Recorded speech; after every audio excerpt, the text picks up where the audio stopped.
Hello everyone. In this video, I'll guide you on how to fix the "sorry we couldn't confirm it's you" error on PayPal in a simple and effective way. First, this issue usually appears when PayPal detects unusual login activity, like signing in from a new device, different location, or using a VPN.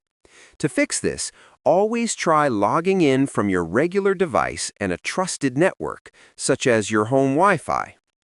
Next, clear your browser cache and cookies, then restart your browser and try again. Sometimes old data interferes with PayPal's security checks.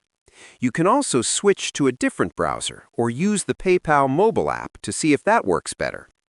Now, make sure your phone number and email linked to your account are active because PayPal may send a verification code. If you don't receive it, try resending or choosing another verification option. Also, turn off any VPN or proxy services before logging in, as these often trigger this error.